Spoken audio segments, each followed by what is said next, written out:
Bom, iniciamos a gravação. Boa noite a todos. Sejam todos bem-vindos. Hoje é o dia que eu acabo me despedindo de vocês como instrutora, mas eu volto para assistir o treinamento de vocês posteriormente, até o final do curso. Deixa eu começar a postar. Hoje nós vamos falar sobre mapeamento de processos, tá? Deixa eu compartilhar.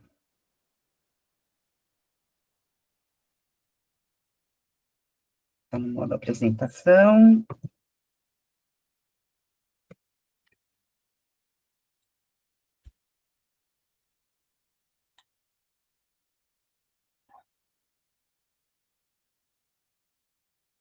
Aqui.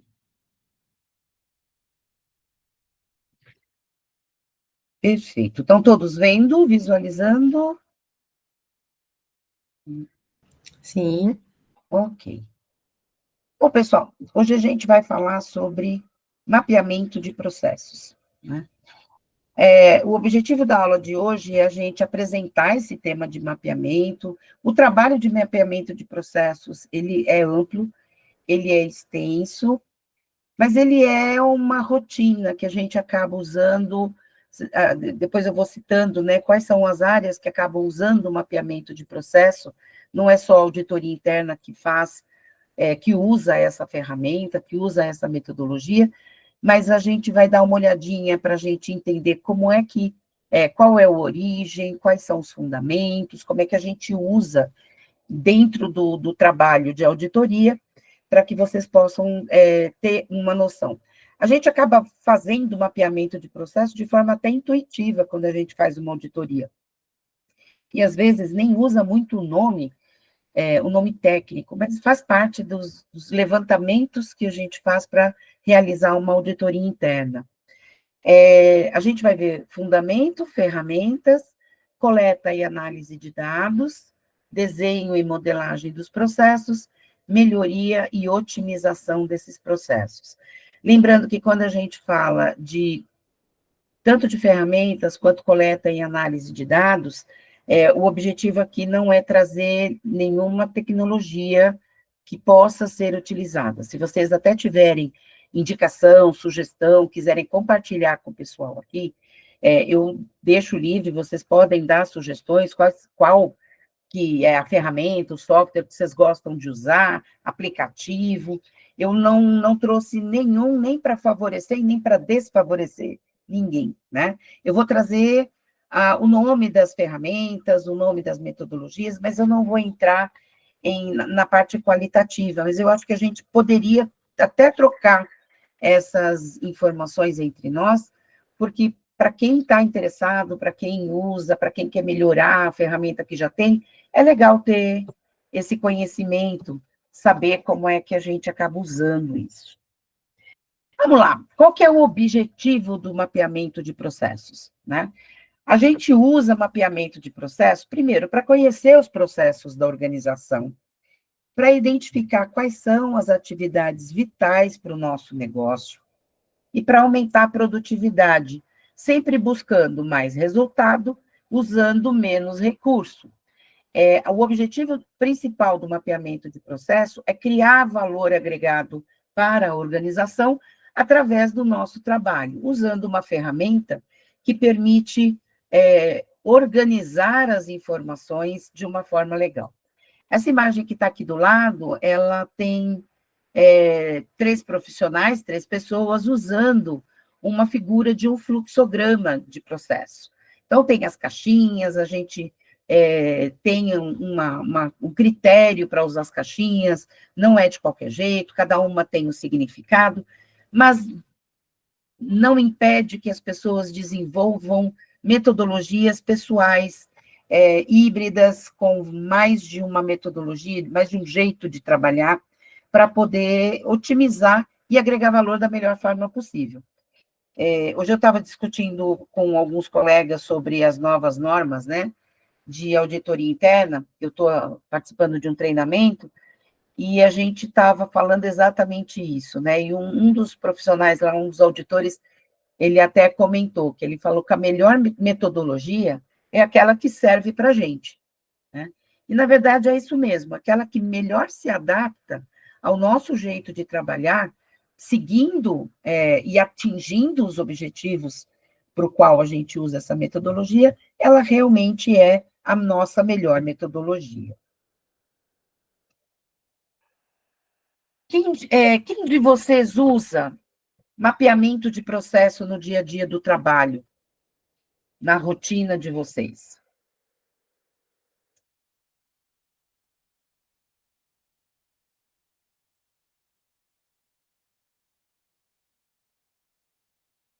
Ninguém? Fala sério, gente.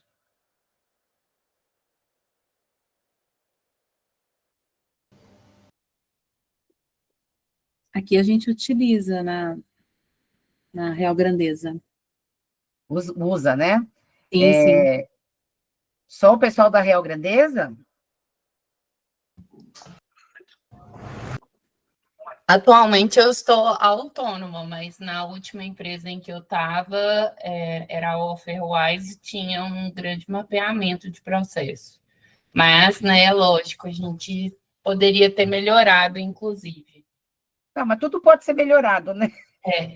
Se a gente for por esse conceito, nada está perfeito, a gente pode melhorar tudo o tempo todo. Sim. Eu aprendi a fazer mapeamento de processo quando eu aprendi a fazer auditoria interna. Na auditoria externa, também. A gente fazia, mas a gente não dava esse nome. A gente fazia fluxograma de processo, né? Então, na metodologia que eu aprendi, era a metodologia que a minha empresa adotava, e ela... quem passou a metodologia para a gente foi Arthur Andersen. Vocês verem como eu sou uma pessoa novinha, sou uma pessoa, assim, do século passado, realmente, mas eu aprendi a fazer auditoria com metodologia Arthur Andersen, né? Era classificada a melhor do mercado. E a gente fazia fluxo de processo, e depois fazia matriz de riscos e controles. Então, já tinha essa visualização, mas tinha como duas coisas separadas. Fazia parte do programa de trabalho, você fazia o fluxograma, ou revisar, né? E você fazer as matrizes de riscos e controles. A gente costumava usar esse termo, mapeamento de processo, mais para frente, quando nós começamos a tratar de adequação da nossa estrutura de controles internos para atendimento das SOCs. Tá? Quando a gente começou a fazer um trabalho voltado para atender as SOCs, aí a metodologia do COSO já pedia para você ter isso um pouco mais estruturado. Então, você tinha que saber quais eram todos os processos para você partir para escolher quais seriam os escolhidos, para você fazer o mapeamento, por que você escolhia, qual que era o critério de classificação, tinha tudo isso. Mas, naquela época, ou você era da área de auditoria, ou você era de controles internos, pode ser que você fosse de gerenciamento de riscos. Então, quando nós nos aprofundávamos nessas metodologias, a gente descobria que ISO usava a metodologia, que o pessoal da engenharia usava a metodologia, todo mundo fazia o tal do mapeamento do processo. Hoje, se a gente olhar que áreas que usam, se beneficiam dessa metodologia, dessa ferramenta, a gente vai ter as empresas e organizações como um todo, porque elas deixam documentados todos os seus processos. Para você poder organizar, para você poder conhecer, para você poder criticar, identificar o que é que está acontecendo na tua empresa, você vai fazer um mapeamento. Seja dentro das áreas antigas OIM, que hoje acabaram se transformando ou convergindo um pouco para as áreas de sistemas, de controles internos. Gerentes de projeto da área de tecnologia usam bastante mapeamento. Eles acabam usando para ver todas as etapas e dependências de um determinado projeto, e o que facilita no planejamento e na execução dele. Então, é uma forma de você visualmente ter uma noção de tudo o que vai acontecer, de todo o cronograma de atividades que você tem. Nós, auditores internos, usamos para entender e documentar processos, para identificar riscos e áreas de melhoria, para detectar controles, para vincular rotinas, atividades de controle e atividades que não são controles, para que a gente consiga avaliar toda a dinâmica de um determinado processo. Consultores de negócio também fazem mapeamento de processos para analisar e propor melhorias em processos dos seus clientes. Dependendo da área de atuação dos consultores, eles têm dinâmicas e eles acabam aplicando, usando esse mapeamento pronto, trazendo o seu conhecimento, trazendo o seu expertise para inserir novas tecnologias, novas informações, melhorias que são possíveis para alguém que tem uma visão diferente, que às vezes a gente dentro do processo não enxerga mais, né? Departamentos de qualidade, a área de ISO usa bastante, porque eles precisam detectar onde estão os controles que serão documentados, aonde eu obtenho as evidências das etapas que eu preciso monitorar para garantir a qualidade do meu produto. Então, eles têm toda uma visualização, uma metodologia de trabalho que inclui mapeamento de processos. As empresas de TI fazem isso para mapear os processos onde eles vão desenvolver e implementar novos sistemas, e as áreas de recursos humanos, para poder documentar processos de recrutamento, de treinamento, de gestão de pessoal, para poder organizar os processos de folha de pagamento, para ter uma noção do tamanho e da complexidade das empresas onde a gente trabalha, tá? Às vezes você avalia uma empresa, às vezes pelo nome, e quando você começa a fazer o mapeamento, você começa a ver como isso daqui é uma teia, tá? E como tudo se expande. Então, é muito legal você começar a conhecer a empresa, conhecendo os processos dessa empresa. Eu cheguei a ouvir de algumas pessoas no transcorrer da carreira, enquanto elas trabalhavam na área operacional, depois que foram para a auditoria, eu cheguei a ouvir comentários do tipo, eu não sabia nem que esse departamento existia dentro da organização, porque na minha visão, o que eu tinha era só isso aqui, a visão era restrita, porque ela estava limitada à área de atuação daquela pessoa. Quando ela foi para a auditoria te obriga a conhecer todos os negócios da empresa, todas as ramificações, e aí você começa a entender o tamanho da tua organização. Tá?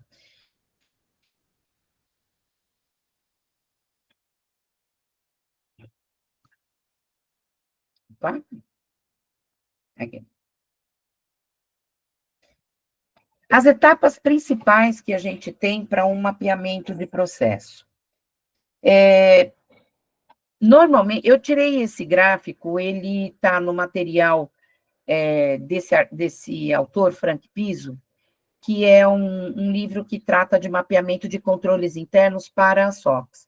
Então, o objetivo dessa descrição das etapas do mapeamento de processo, que é o mapeamento que ele chama de controles internos, ele tem o objetivo de identificar tudo o que acontece dentro da organização e que gera demonstrações financeiras, converge para demonstrações financeiras.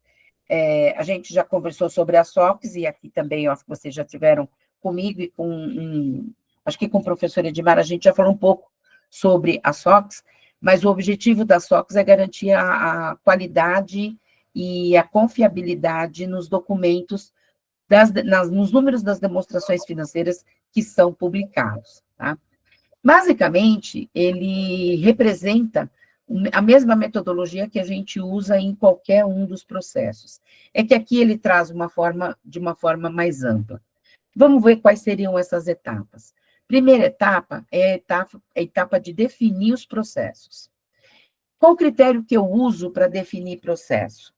Aqui ele cita materialidade, e aí ele olha materialidade por critérios quantitativos e por critérios qualitativos.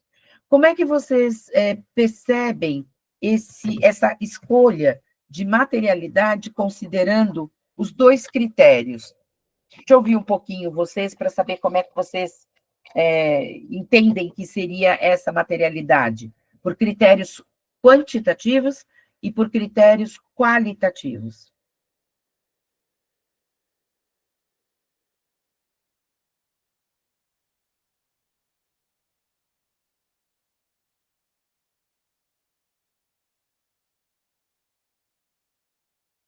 Ninguém arrisca? Posso falar, aqui a gente... Boa noite. Aqui a gente Beleza, pratica Douglas? Obrigado, 1% boa antes. noite. Aqui a gente pratica 1%, tem praticado nos últimos anos 1% antes do lucro, né? Do lucro antes dos impostos, que é o quantitativo para selecionar as contas que têm determinado valor, que atingem esse 1%. Partindo das contas, identifica os processos, identifica os sistemas, para também olhar o lado de TI, que sou eu que faço aqui. E o quantitativo olha para o balanço da mesma forma, junto com o contador e a área financeira, para ver se tem alguma conta que, embora não tenha alcançado o valor quantitativo, deve ser selecionada pela importância que ela tem na empresa. Pode ser uma conta, por exemplo, folha de pagamento, né? Caso ela não atinja o valor X, mesmo assim, para a gente é importante olhar como que é o processo de pagamento. Isso é um exemplo. Porque ele é um processo crítico, né?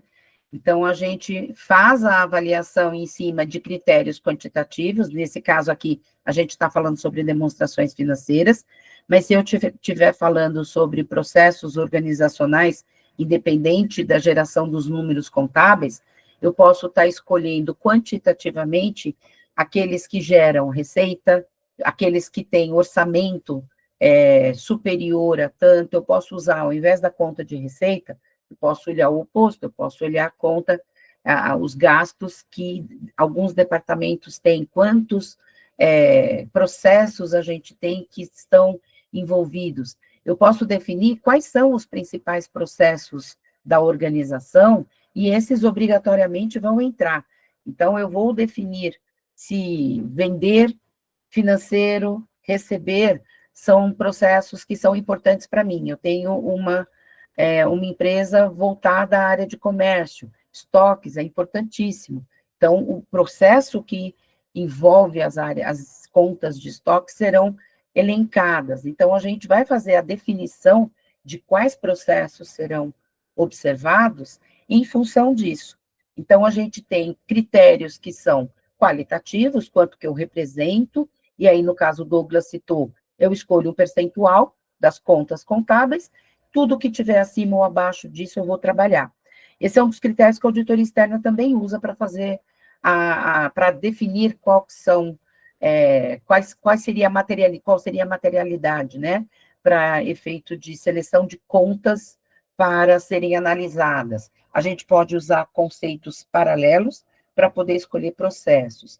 E o qualitativo, a gente pode olhar análise de riscos, eu posso verificar riscos considerados críticos, riscos nem sempre envolvem valores significativos, mas para o negócio da empresa, eles são significativos. Então, a gente vai juntando esses critérios até definir especificamente quais serão os processos a serem mapeados, tá? Eu vou mapear o que é importante para a empresa, prioritariamente. Pode ser que dentro de, sei lá, 1 ano, 2 anos, a gente consiga mapear o todo, que você consiga fazer o mapeamento dos mais importantes e consiga mapear os que estão envolvendo riscos classificados como médio ou baixo. Então, eu também posso ter esse critério. Eu vou mapear 100%, tá? Então, a minha escolha, ela pode estar vinculada a isso, tá? A partir do momento que eu defino qual vai ser o meu critério de mapeamento, então eu começo a trabalhar para documentar esse processo. E aí, como é que eu vou fazer a documentação desses processos que foram elencados, né? A gente vai fazer a identificação dos riscos, vai fazer a avaliação dos riscos, vai levantar quais são os controles existentes para mitigar, para reduzir, para terceirizar esses riscos. A gente vai ver que controles estão aplicados para os riscos inerentes deste processo. Em cima desse processo de levantamento de risco e de controles, a gente vai montar a nossa matriz de riscos e controles, E essa matriz de riscos e controles, ela prevê que a gente faça alguns tipos de testes de descrição, de regulamentação, de formalização dos trabalhos que a gente tem deste mapeamento. Como é que eu mapeio tudo isso? Tá?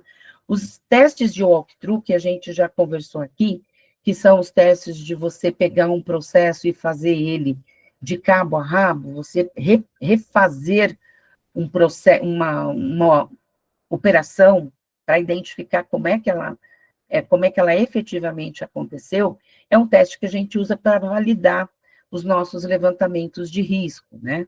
E eu posso documentar tudo isso através de processos de narrativa, de fluxograma e de SOD, que são matrizes de segregação de funções, tá? Com isso, a gente vai identificando e vai avaliando se os controles detectados são eficientes ou não para cobrir, para impedir que esses riscos se materializem, tá? Numa etapa seguinte, depois que a gente já documentou tudo isso, fez todo o levantamento e fez a documentação de tudo isso, a gente vai começar a identificar,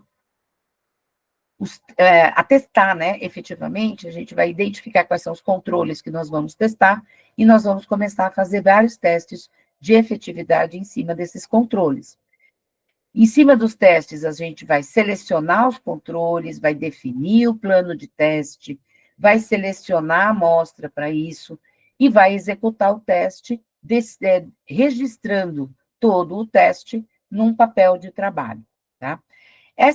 Esse ciclo de você selecionar, testar, fazer a amostra, ele pode ser feito mais de uma vez, se a gente detectar que aquele controle não está funcionando, então a gente faz uma proposta de melhoria, faz um plano de ação para corrigir a deficiência dele, ele volta, o plano de ação é colocado em funcionamento, e aí a gente vai lá, olha novamente, vê se ele está funcionando, faz ele rodar esse ciclo de novo. Trabalho de auditoria, ele é muito embasado em ciclos de PDCA, né?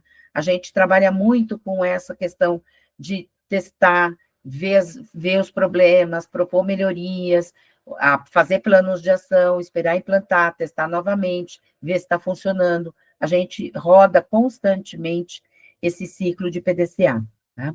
E, efetivamente, no final desse processo, a gente gera um relatório de controles internos. Esse relatório de controles internos, normalmente, ele vai para a alta administração. Aqui a gente cita CFO e CEO, porque são os dois responsáveis pelas demonstrações financeiras, mas nos processos operacionais, a gente manda para os gestores responsáveis por cada processo, tá? Nós podemos ter também reporte desse material todo para a área de gerenciamento de risco, para o próprio comitê de auditoria. E aí, o que a gente contempla, né, dentro desse relatório? Os resultados dos processos avaliados, com a nossa opinião, né, o resultado dos controles efetivos e os deficientes, e aí, basicamente, é o relatório do trabalho de auditoria que nós aplicamos da mesma forma num trabalho de mapeamento, tá? Não diverge, e é o mesmo conceito, é você ter feito o levantamento total de uma determinada operação, de um determinado processo, e aí você trabalha com as informações dentro deste conceito e vai gerar o relatório falando sobre os problemas identificados. A gente classifica as deficiências do relatório, a gente pode classificar por ponto, a gente pode classificar o relatório como um todo, a gente pode classificar de forma qualitativa, quando a gente não define ou não tem dados suficientes para fazer avaliação quantitativa. Tem muitas coisas que nós levantamos em mapeamentos de processo que são falhas potenciais, são riscos que podem se materializar, mas a gente não tem nenhuma evidência de casos que efetivamente aconteceram. Então, eu trabalho com potenciais riscos a serem materializados. E aí eu tenho um pouco mais de dificuldade na hora de quantificar. E aí eu posso usar recursos qualitativos para poder fazer toda essa avaliação e classificar esses pontos que serão incluídos no relatório, tá?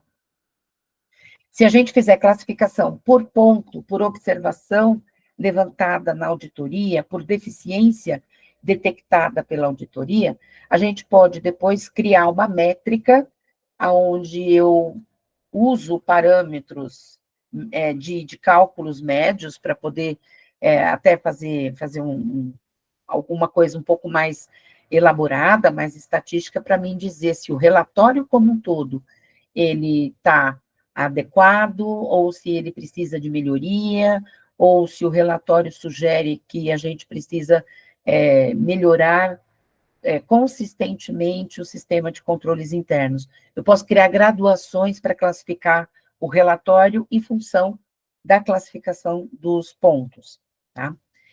E a gente lista também nesse relatório as oportunidades, ressalvas e recomendações, tá?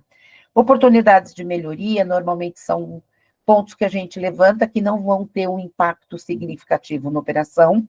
Então, a gente pode dizer que a gente sugere para a área que ela faça uma melhoria no ambiente de controle, ressalvas quando a gente tem problemas com relação à forma de que a área está atuando, ou a gente sugere que ela faça uma melhoria mais consistente no controle para poder deixar a informação final mais apurada, mas nesse sentido, e as recomendações de melhoria, que são as ineficiências identificadas e que a gente está propondo melhorias.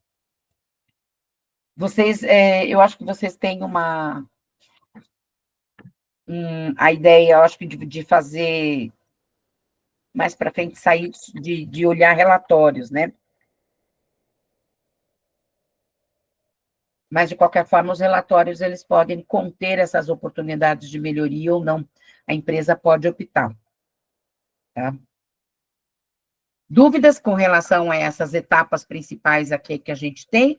Defino, escolho os processos que eu tenho que mapear, qual critério eu devo deixar documentado nos meus papéis de trabalho, vou fazer um levantamento, vou fazer um mapeamento em si, que é levantar todas as informações, levantar riscos, levantar controles existentes, e aí eu descrevo e registro tudo que eu levantei, faço os testes de walkthrough para saber se os meus controles estão funcionando ou não, depois eu parto para testes de efetividade mais consistentes e gero um relatório final para o meu trabalho, tá?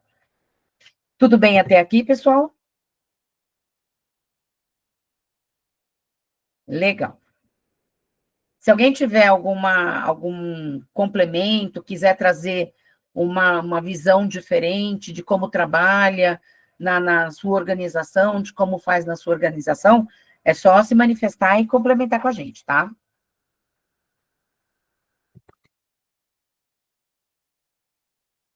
Bom, seguindo aqui, qual que é o fundamento do mapeamento? Normalmente, a gente usa fluxograma para fazer mapeamento de processos, tá? Mapeamento de processos, ele é uma técnica usada para visualizar fluxo de trabalho e processo de uma determinada organização. Eu preciso transformar numa linguagem mais simples, numa linguagem mais objetiva, numa linguagem mais enxuta, aquilo que eu preciso enxergar dentro de um processo. Eu não sei vocês, mas eu tinha uma mania... eu diria que eu ainda tenho, eu não perdi.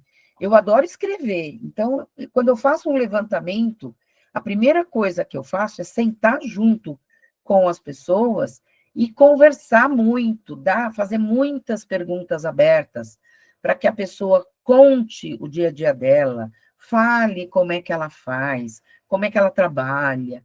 As pessoas têm orgulho de contar como é que elas trabalham. elas gostam de descrever todas as suas atividades. É difícil você ver alguém que, quando você se interessa pelo que ela faz, ela não te dá atenção, né? Então, você vai, conversa, começa a perguntar, e aí vai transcrevendo, vai narrando, eu normalmente escrevo bastante, e descreve tudo o que a pessoa fala, tudo o que ela conversa. Isso ajuda? Ajuda. Você vai tirando dúvida, vai perguntando para ela. Normalmente, a gente entra na descrição do trabalho dela.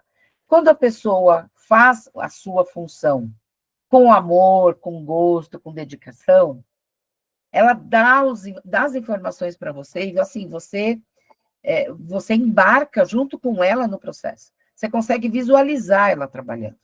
Agora, tem gente que faz de um jeito que, pelo amor de Deus, descreve, não completa, fala com muita má vontade, diz só um pedacinho, fala só o que você pergunta. Sabe aquela conversa que não flui?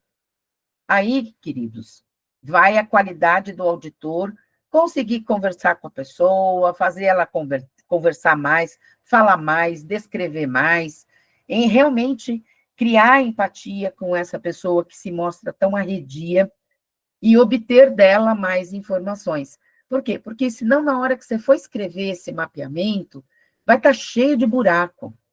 Você vai ver documento que ela começou a dizer para você que ela usava, e ela não diz para onde ela manda, não disse arquiva, ela não conta como é que funciona o processo como um todo, não descreve todas as suas atividades, e às vezes ela faz coisas importantes que você não fica sabendo, e aí quando você vai documentar tudo na forma de fluxo, as coisas não funcionam bem, né?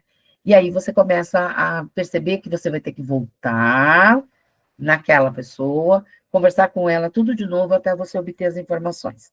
Quando você já tem tudo e você só está revisando, é uma bênção. Mas quando você não tem nada, você está fazendo pela primeira vez, você precisa ter muito cuidado para levantar as informações, porque também não são do seu conhecimento. Quando você revisa, alguém já olhou, já viu, já revisou, já levantou problemas, já passou para você está indo lá pela segunda vez numa coisa que já está pronta. A gente tem facilidade de criticar o que está pronto. A gente tem muito mais dificuldade de executar, de fazer a primeira vez, né? Porém, quando a gente faz uma coisa pela primeira vez, é quando a gente entende todos os detalhes daquele processo que você está mapeando. Quando a gente mapeia o processo, a gente entende ele com muito mais minúcia, com muito mais detalhamento, com muito mais acurácia, aquilo que foi feito, tá? E como a área trabalha, a gente consegue assimilar melhor tudo o que foi feito. O mapeamento, ele ajuda a entender como é que o processo vai funcionar, identificando as ineficiências e áreas de melhoria. Por quê? Porque ele trabalha com elementos-chave que a gente vai buscar em tudo que nós fizermos.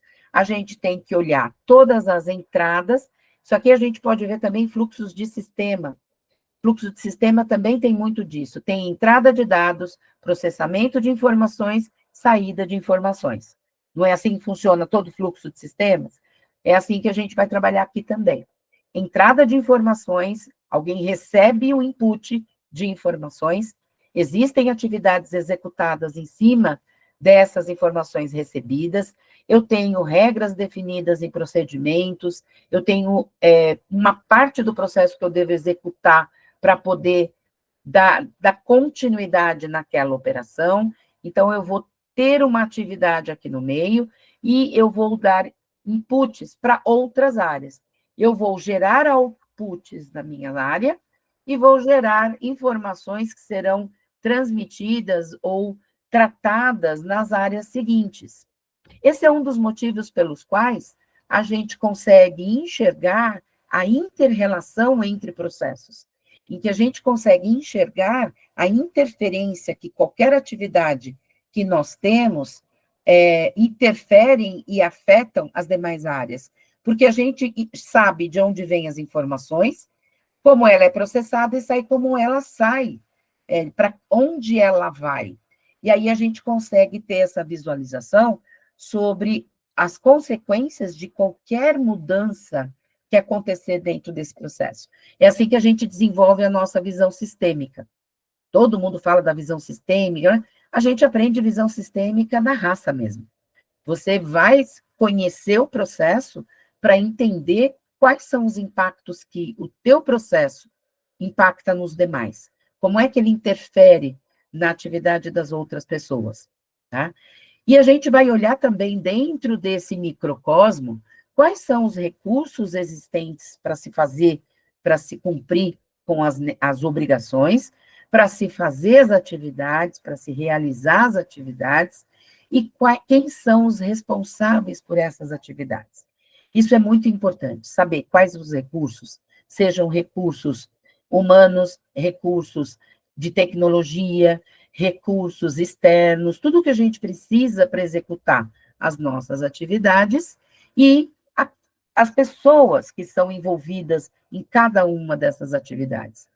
Com isso, a gente tem elementos suficientes para fazer todo um fluxo de processos, tá? É importante que a gente tenha essa visão completa. Isso daqui é um processo de repetição.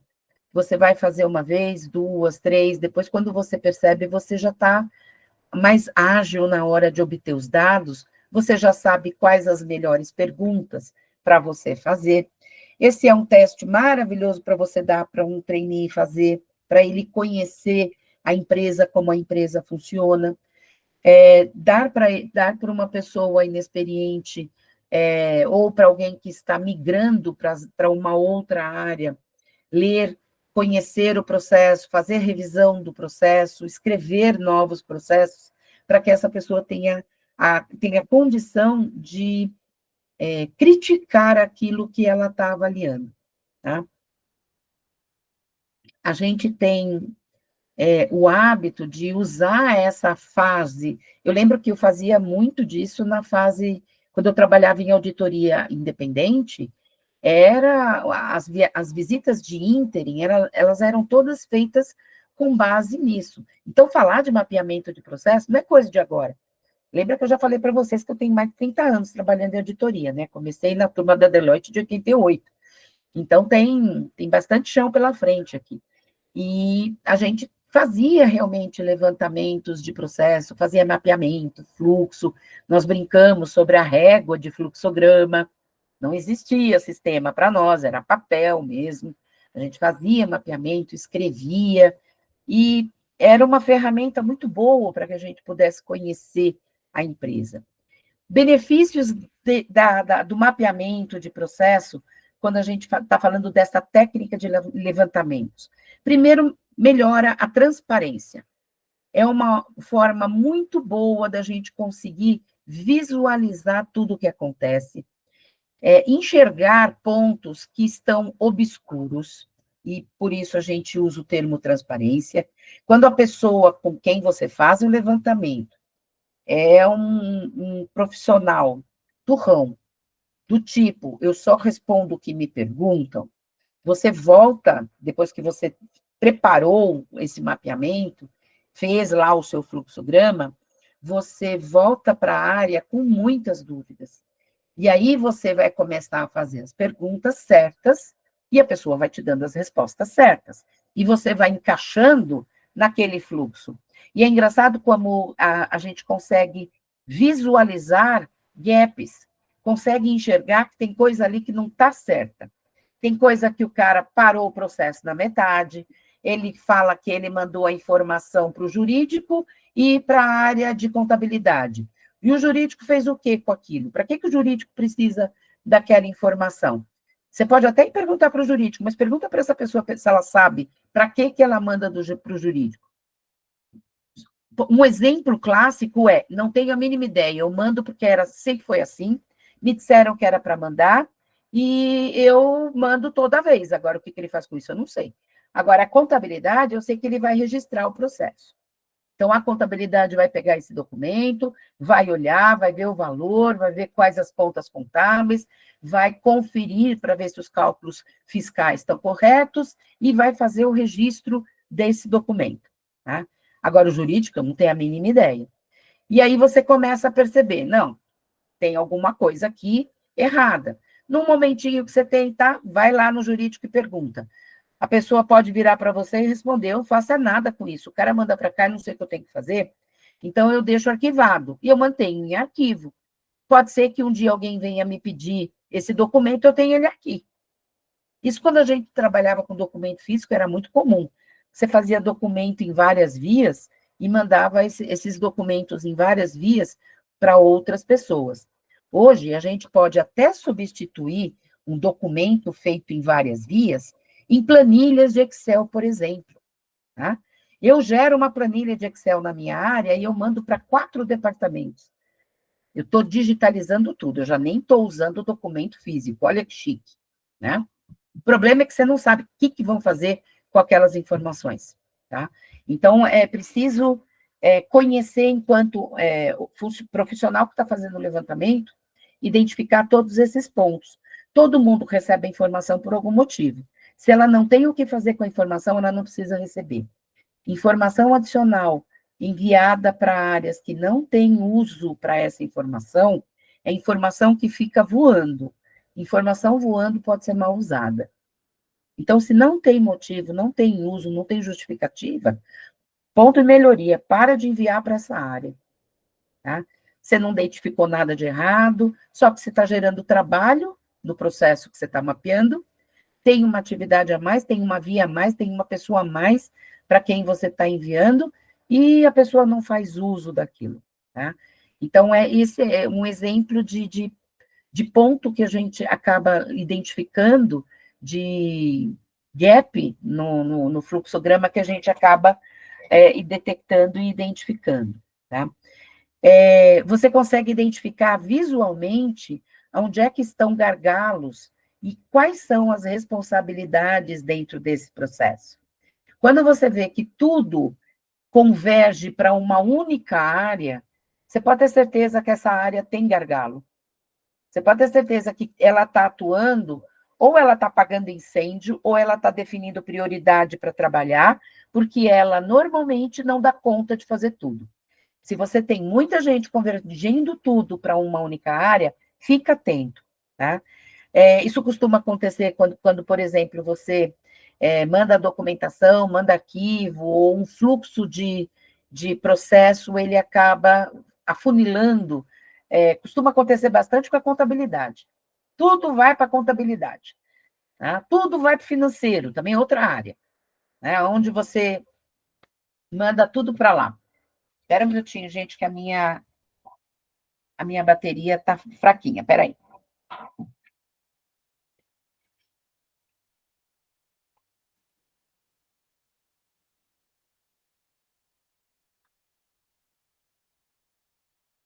Deixa eu ver se está carregando agora. Agora tá. Eu usei um... Vocês conhecem aquela coisa? Não conta para ninguém, não, mas sabe aquela coisa chamada Benjamin? Então, eu coloquei um aqui. E isso normalmente não é bom, viu? Não é muito bom, certo? Tem 3 tomadinhas ligadas nele ali e a da bateria caiu. Mas agora está funcionando, ó, tá tudo clarinho de novo. Eu estava falando para vocês dos gargalos, né? Então, normalmente, quando você vê muito fluxo de informação, seja digital, seja física, para uma única área, avalia direitinho se você não tem um gargalo ali. Porque quando tem gargalo, normalmente você tem deficiência no tratamento dessa informação. A gente tem trabalhado com muita empresa que tem optado por colocar tecnologia e dispensar a mão de obra das pessoas, e achando que a tecnologia substitui tudo, mas, na verdade, em algum momento, alguém vai ter que ler, interpretar, analisar, pensar em cima daquilo, tá? E aí pode ser que nós tenhamos, sim, um gargalo. Responsabilidades também, é legal de ver responsabilidade. Quem faz o quê? Olha que coisa boa, você olha aquele fluxo de documentos, você olha aquele processo desenhado, e aí você descobre que um departamento que tem 5, 6 pessoas, tem 2 que realmente você não sabe o que faz, porque nada passa por elas, né? Aí é legal de você ir lá perguntar, ó, e aqui? O que a gente tem? O que essas pessoas fazem? Não, elas fazem aprovação. Então, a gente tem que pôr no quadro, né, no fluxograma, qual é a responsabilidade dessas pessoas. Aprova o quê? Cuida do quê? A atividade delas tem que estar mapeada, né? Às vezes, a atividade de alguma pessoa, ela não interfere diretamente no processo que nós estamos mapeando, mas ela interfere em outros processos. A pessoa pode estar analisando um documento, um processo, um contrato, alguma coisa relacionado a outra, que tem origem em outras áreas. Os fluxos, eles são conectados, todos os fluxos são conectados, né? E aí a gente vai entendendo essa relação. Reduzir redundâncias é um outro benefício que a gente tem quando a gente faz esse mapeamento. Você consegue enxergar que o mesmo documento passa por 3 pessoas que descrevem, que fazem a mesma coisa. Eu não preciso ter 2 pessoas, uma fazendo a mesma coisa que a outra. Eu preciso de um controle sendo executado, e muito bem executado. Então, tá bom, então só uma vai executar, vamos escolher qual das pessoas vai executar, e aí a gente joga para aquela que vai ter mais informação, tem mais formação, está numa etapa do processo mais adequada para analisar todas as informações. E aí a gente escolhe quem é que vai dar continuidade ou não nisso, tá? Tudo bem? Algum comentário?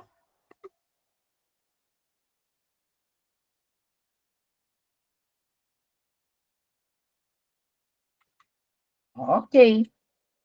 Aí a gente vai ver quais são as ferramentas e técnicas de mapeamento. Eu falo bastante de fluxograma, tá?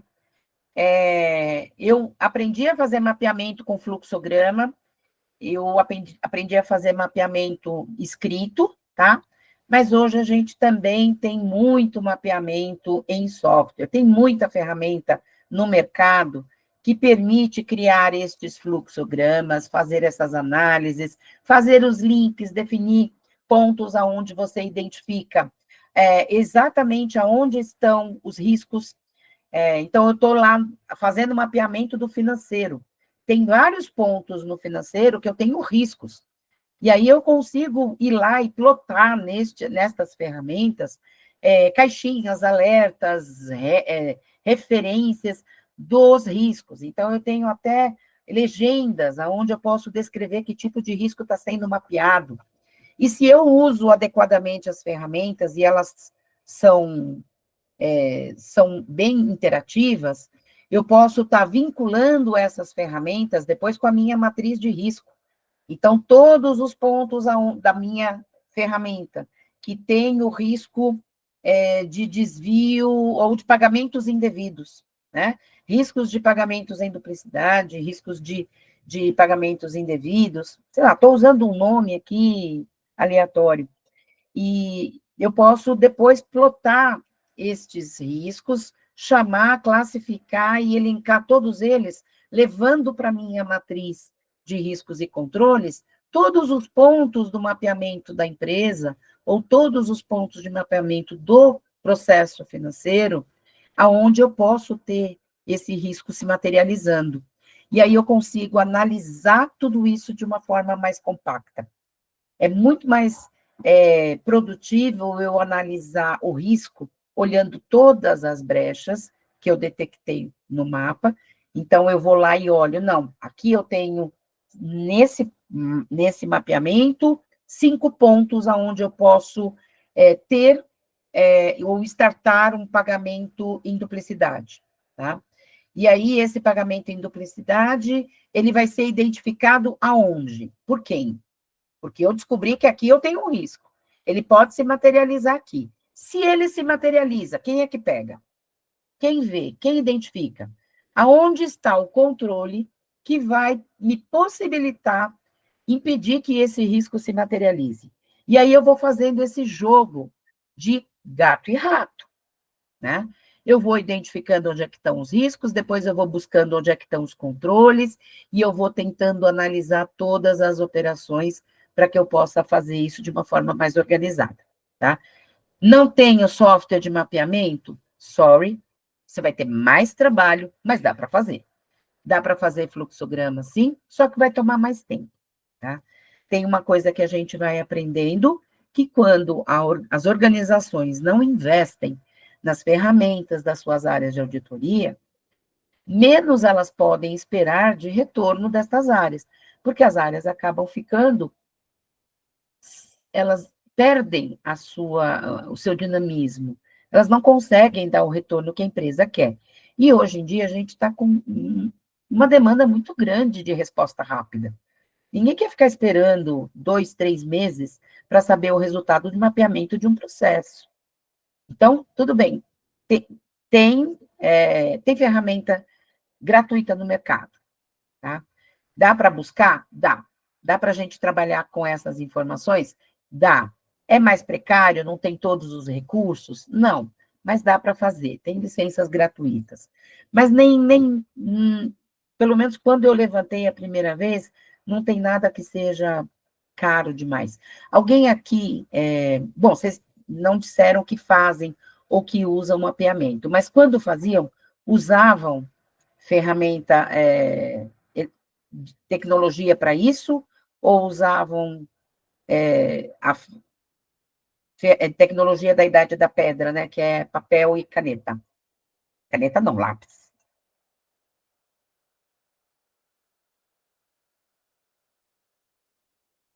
Oi, Marta.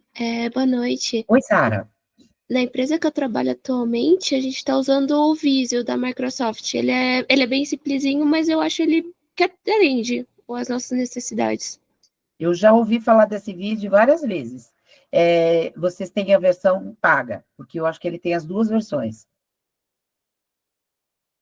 Isso, a gente usa paga. Isso, ele tem as duas versões. Normalmente, quem põe as duas versões, né, gente, vamos lá, né? É para você gostar, e aí depois você compra a licença. Mas não é nenhum bicho de 7 cabeças, não. É legal você usar até para fica mais bonito, você tem mais qualidade, você consegue alterar com mais facilidade.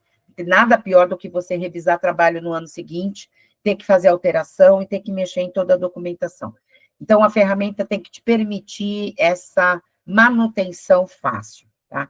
Eu recomendo para que todo mundo use uma ferramenta de mapeamento de processo, um software de mapeamento de processo, tá? A gente também pode entrar com ferramentas que identificam entrada de dados, atividades executadas, saída de informações e limites entre departamentos ou funções dentro de algum outro tipo de metodologia que te mostre essa inter-relação entre os departamentos. Não foge muito da técnica de fluxografar, né, de desenhar esses processos, mas pode ser que seja uma coisa mais objetiva. Então, eu estou falando de dados relacionados a informações de um determinado processo. Então, já não estou mais desenhando o processo, eu estou falando dos dados que são movimentados dentro desse processo, tá? Então, eu posso trazer isso para uma outra visão, tá? Diagramas de Ishikawa, ou aqueles famosos diagramas que a gente chama de espinha de peixe, são bastante utilizados quando a gente precisa identificar causa e efeito na hora de fazer mapeamento. Então, eu tenho um problema, eu detecto um problema dentro do meu mapeamento, e aí eu quero identificar por que aquilo está daquele jeito, né? Lembra que eu falei, o documento foi lá para o jurídico. Por que foi para o jurídico? E aí eu começo a perguntar os porquês da vida, né? Dizem que a gente precisa responder a, no mínimo, 5 porquês para concluir uma espinha de peixe, um diagrama de espinha de peixe, né? Pelo menos 5 porquês para você chegar na causa raiz. Uma das grandes dificuldades que a gente tem hoje, e não é só no trabalho de mapeamento, mas é no trabalho normal de auditoria, quando você levanta os pontos, é você ter pessoas capacitadas para identificar a causa raiz dos problemas, né? A maioria das vezes, a gente trabalha em cima dos efeitos e não em cima das causas. E nos trabalhos de auditoria, quando você está você está analisando e focando nos efeitos, nas consequências, você está só apagando o incêndio, você não está resolvendo o problema. Provavelmente tem alguma outra coisa errada, que é a causa raiz, que você não detectou no primeiro momento e que vai gerar problema mais para frente de novo. Tá? Essa é uma busca constante da auditoria, quando ela realiza os trabalhos dela, e eu vou ser sincera com vocês, gente, eu tenho pego muita gente nova com dificuldade de racionalizar esse processo de identificar as causas raízes. Não consegue se aprofundar nesse raciocínio. Aconteceu isso, mas por que que aconteceu isso? E o porquê de novo? E o porquê de novo? Né?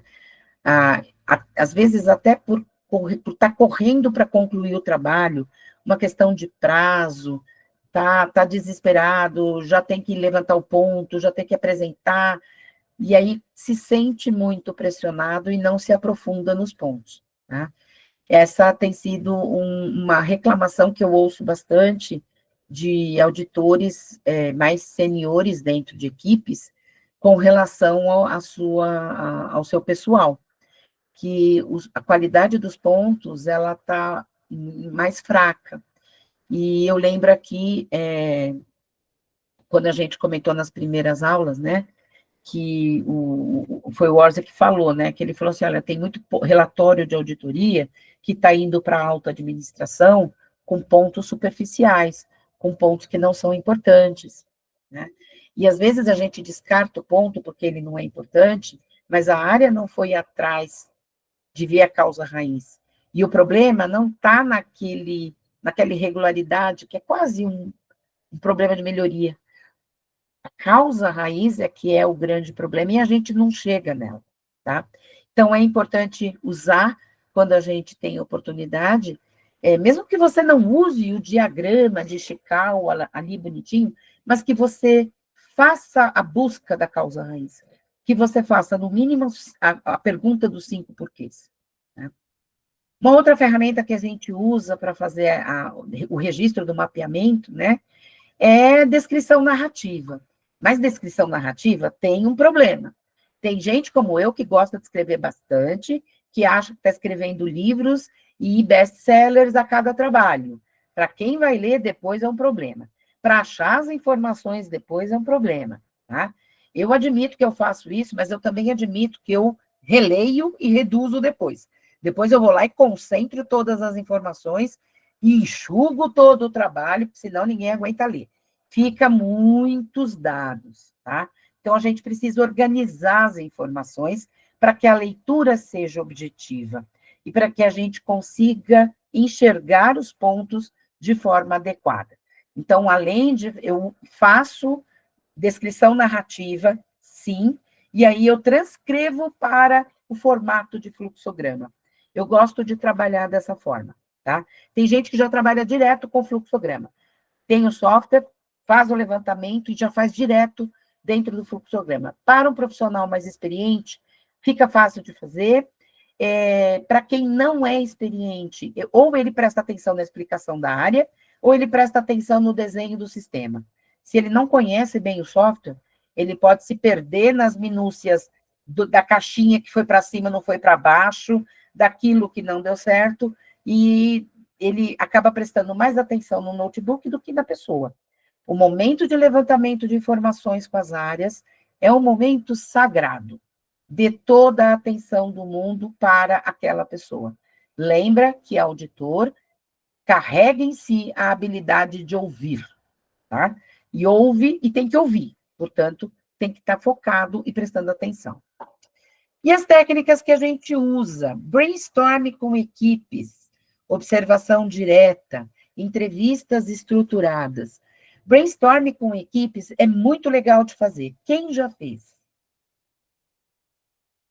Não precisa nem ser para mapeamento de processo.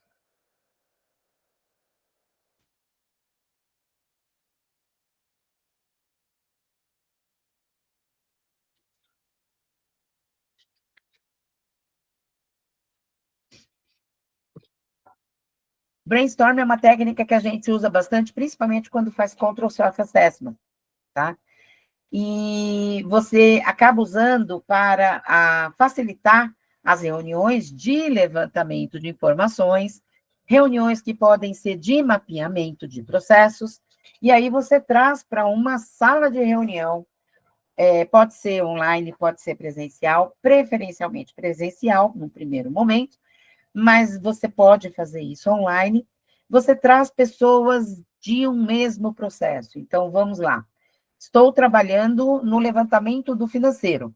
Então, eu vou levar para essa sala de reunião pessoas da área de contas a receber, contas a pagar, fluxo de caixa, investimentos, contratos, pessoas que fazem revisão, conciliação de contas, que tem contato com o banco, que faz levantamento e envio e recebimento de arquivos eletrônicos com bancos. Eu pego todo mundo que está ali, que tem alguma atividade definida relacionada com o processo que eu quero. Vou pegar pessoas de outros processos também. Quem é que manda informação para contas a receber? Pessoal de faturamento. Traz alguém de faturamento para essa reunião. Quem é que manda coisas do contas a pagar para o financeiro? Pessoal de compras. Pega o pessoal de compras, ou então nem é o pessoal de compras, é o pessoal de recebimentos. Pega o pessoal de recebimentos, traz para cá. Todo mundo que, de alguma forma, vai ter alguma interface com o processo que eu estou querendo mapear.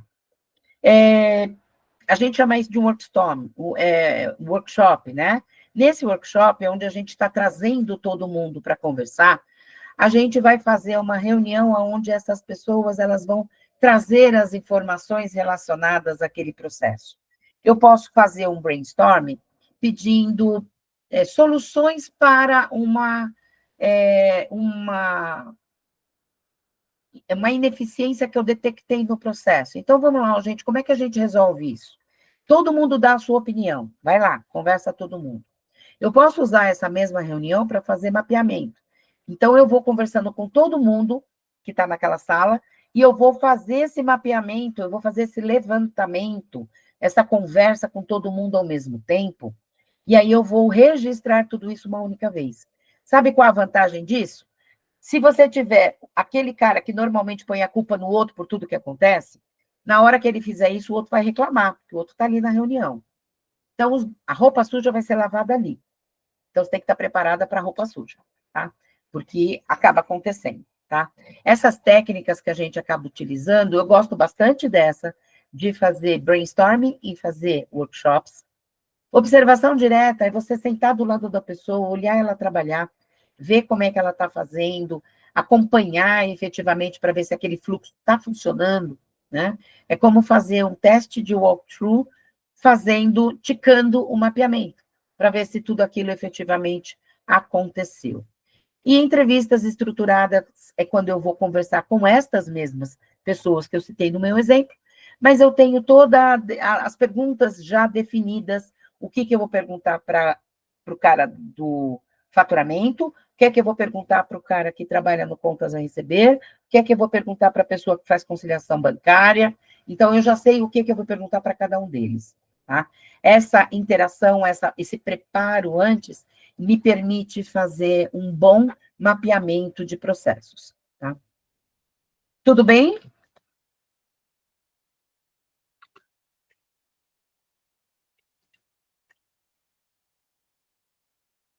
Tá. Depois que eu fiz esse mapeamento, a gente vai fazer a coleta e análise dos dados. Então, coletar dados é o processo de você juntar informações relevantes e analisar essas informações. De onde eu tiro essas informações quando eu estou falando de processos? Relatórios, as entrevistas que eu fiz previamente, análises nos sistemas, olhar para ver que relatórios são gerados no sistema, que relatórios que eu posso gerar dentro do meu sistema que não existem ainda, que relatórios o sistema gera, que relatórios são preparados pela área, de onde vêm os dados que a área usa para tomar decisão, e aí eu vou buscando todas essas informações. Eu posso coletar dados também de checklists, que são questionáriozinhos pré-preparados, que eu deixo com a área, peço para ele preencher. Então, ele vai me dando todas as informações a respeito do processo, como ele faz, que transações que ele usa. Eu posso usar o recurso de ter um documento previamente elaborado que ele vai complementar, tá? Esses checklists podem vir também no formato de formulários, ou esses formulários fazem levantamentos estatísticos prévios. Eu posso deixar com ele, com a pessoa com quem eu estou fazendo o levantamento, um formulário que me pede dados quantitativos, qualitativos, e aí ele vai me dando essas informações, tá? Pesquisas e questionários estão dentro dessa mesma linha, então, pesquisas e questionários coletam dados quanti e quali, tá? E nos dão dados para dar subsídio para aquilo que a gente levantou no fluxo. Uma outra informação que eu obtenho através dessas pesquisas, questionários e relatórios, são os dados que eu vou usar para quantificar o meu processo. Eu preciso lá ter uma noção de quantas notas fiscais eu emito por mês para ter um dado quantitativo para definir impacto e probabilidade dentro do meu processo. Como é que eu vou saber impacto e probabilidade se eu não sei quantas vezes aquela operação acontece na minha empresa? Se eu não sei os valores envolvidos nas operações? Então, eu preciso desses dados para mim poder fazer as minhas avaliações e fazer as minhas análises, tá? Segregação de função com análise de organogramas e matriz de responsabilidade, famosa matriz Hasse, né? Esses organogramas e matrizes de responsabilidade são documentos que eu posso utilizar e eles podem trazer os dados que eu preciso para saber quem é responsável pelo quê, quem são os aprovadores da área, tá? Eu vou levantar os formulários também, que eu nem coloquei, mas eu posso incluir aqui o manual de normas e procedimentos da área para mim poder identificar quais são as regras previstas na administração para poder trabalhar dentro dos limites, né, para saber se as pessoas estão seguindo as regras administrativas, né? Eu vou identificar riscos, transações que são usadas, acessos feitos dentro dos sistemas, quais são os sistemas que são usados num determinado processo. Então, todas essas informações eu vou levantar junto com aquele desenho, aquele fluxo de informações, tá? Eu vou ver que usuários que estão fazendo determinadas atividades, depois eu vou complementar esse trabalho analisando essas informações, eu quero saber quem são os usuários que entram, se eu tenho lá no meu sistema, se eu tenho relatórios de log, então eu tenho alguma transação que eu percebo que é crítica, eu vou lá e peço para gerar um relatório, quem é que entrou nessa transação nos últimos meses, tá? Uma transação do tipo inclusão de pagamentos manuais, que não vem via sistema, não vem via transmissão de arquivos dentro de outras áreas, né? Eu quero saber quem é que está incluindo informações, dados e documentos dentro do sistema através de lançamentos manuais, tá? E aí eu vou ver quem são os logins que estão acessando. Tendo os logins, eu vou comparar quem são usuários autorizados. E aí, em cima dos usuários autorizados, eu consigo detectar se tem algum usuário com acesso indevido que está entrando na operação, na transação, e que pode estar cometendo alguma fraude.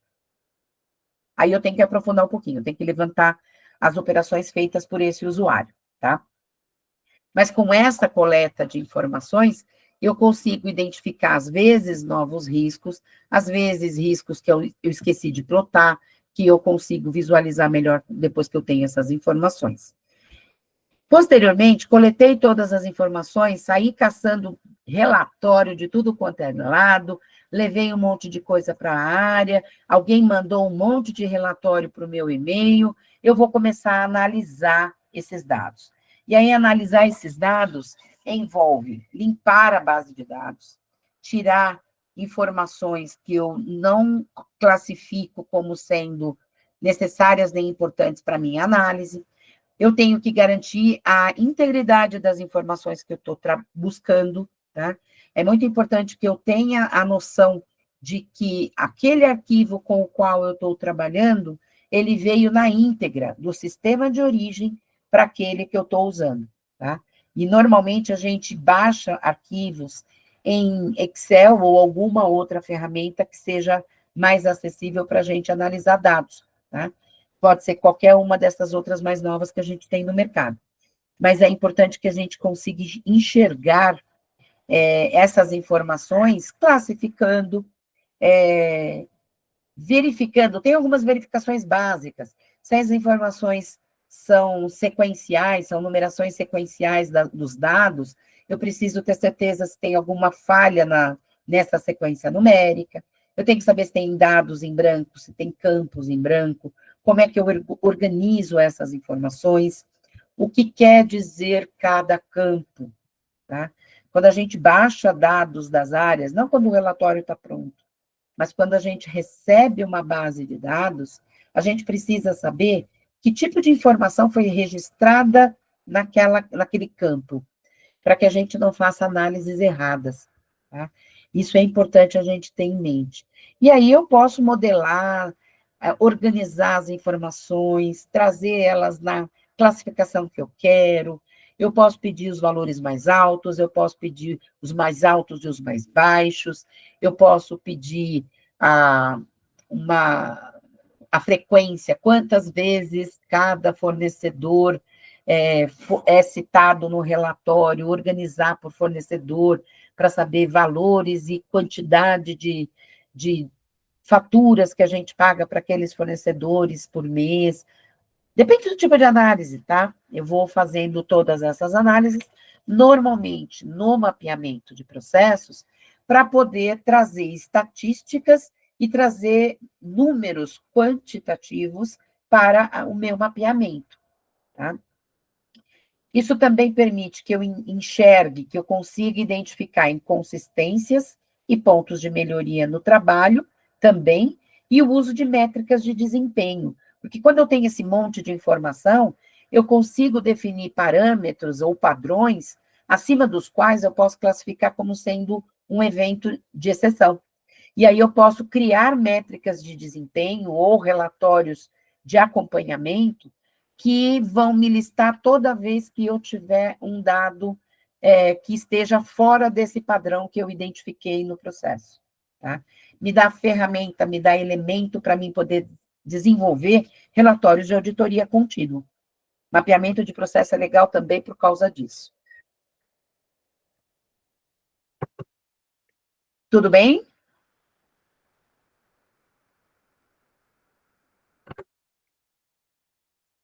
Beleza. Coletei e analisei os dados. O que eu vou fazer? Agora eu vou poder formalizar através das minhas matrizes, né? Na verdade, o resultado final do nosso trabalho aqui é uma matriz de riscos e controles mapeados com todas as transações, com as operações, com as pessoas envolvidas, com análise das responsabilidades. Eu trouxe aqui um adicional que a gente avalia com relação à segregação de função, que é uma função bem importante que a gente deve atentar no transcorrer dos trabalhos. A matriz SOD, né, matriz de segregação de função, ela acaba sendo estruturada em cima desses 4 pilares, esses 4 focos, tá? A gente vai fazer análise da segregação de funções sob a visão da custódia. O que é custódia? A gente vai olhar custódia, registro, autorização e controle. Custódia é definir de quem é a responsabilidade por salvaguardar ativos contra aquisições indevidas ou fictícias. Então, como é que eu posso garantir que o bem que está dentro da organização está sendo bem cuidado? Quem é que garante isso? Por exemplo, acesso a cofres. Eu tenho dinheiro, eu tenho cheque, eu tenho moeda estrangeira, eu tenho cartões que eu uso, tudo isso pode gerar, são ativos da organização e podem gerar desembolsos indevidos futuramente, tá? Como é que eu garanto quem é que tem acesso a esses cofres? Eu preciso dizer, saber a segregação de função que vai garantir a custódia desses ativos, tá? Eu quero receber mercadorias e pagamentos. Quem é que é responsável por receber mercadorias e por gerar pagamentos? Quem é que é responsável por resguardar os estoques ou outros ativos? Quem cuida do almoxarifado da empresa? Quem cuida daquele estoque de matéria-prima monstruoso, aquelas pilhas e pilhas de material, carga solta que o caminhão veio, descarregou lá no meio da baia, virou as costas e foi embora? Como é que eu garanto que ninguém vai lá pegar, no meio da madrugada, encher carrinho de material, colocar de ladinho, depois alguém vem durante o dia, pega aquele material, leva embora? Como é que eu garanto a guarda desses ativos, a salvaguarda desses ativos? A outra visão que a gente usa para ver segregação de função é registro.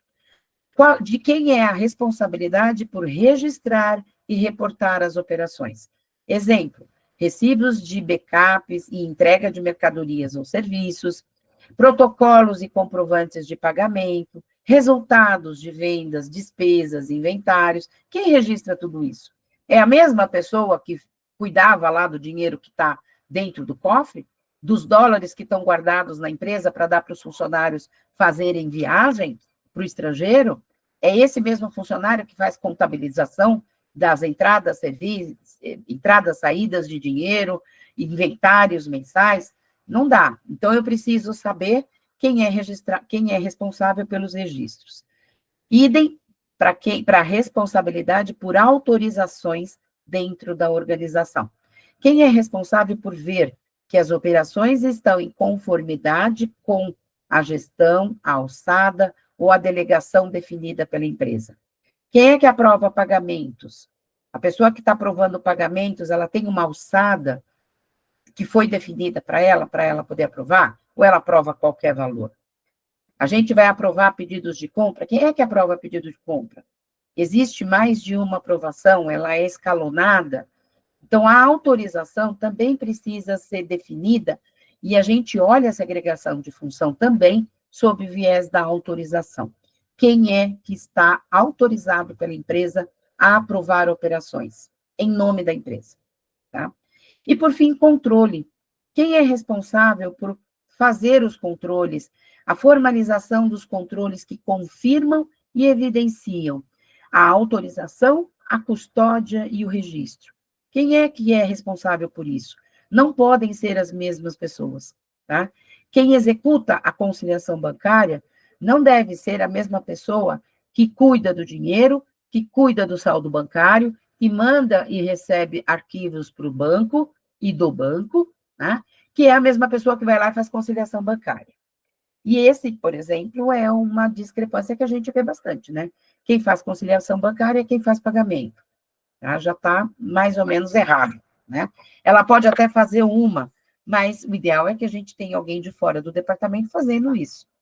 Lá, a conciliação bancária, sabe aquele cara chato da contabilidade? Normalmente é ele, tá? Mas a gente precisa olhar a segregação de funções sobre esses 4 prismas. E aí a gente formaliza isso, tá? Aqui é uma versão bem simplificada, tá, gente? Mas, por exemplo, num processo de gestão de pagamentos, quem é que cuida da entrada de mercadorias? A custódia, quem faz? Quem faz a custódia para a entrada de mercadorias é a área de recebimentos. Entrada de mercadorias, alguém da área de registro faz? Não. Alguém que trata a entrada de mercadorias também faz autorização? Não. Também gera controle, faz conferência, garante que os controles estão funcionando? Não. Então, a única pessoa que interfere na entrada de mercadorias é a área de recebimentos, que recebe o material, que guarda esse material, que garante que os estoques estão segregados, cuidados, tratados, armazenados adequadamente. Tal. É toda a área de recebimentos. Vamos lá, quem é que insere duplicatas a pagar? A área de recebimentos, que é quem faz a custódia também? Não. E aí aqui a gente tem quem é o responsável por cada uma das atividades. Então, inserir duplicatas é o fiscal que faz. O fiscal faz o registro das duplicatas. Autoriza a liquidação das duplicatas, que é o pagamento das duplicatas, quem faz? O financeiro. Então, é o financeiro que tem autorização para fazer liquidação de duplicatas, para fazer pagamento. Não é o fiscal, não é recebimento, é o financeiro. Eu posso ter trazido um documento que foi aprovado pelo recebimento, passou pelo registro, teve o registro feito pelo fiscal, tem lá o tique de todo mundo, passou por todo mundo, mas a autorização para pagar é do financeiro. E, por fim, a autorização de garantir que os controles funcionaram, que a segregação foi obedecida, é da área contábil que executa o controle. Tá? Então, a gente vai e descreve, formaliza, põe numa matrizinha essa segregação de funções. Tá? Dúvidas aqui?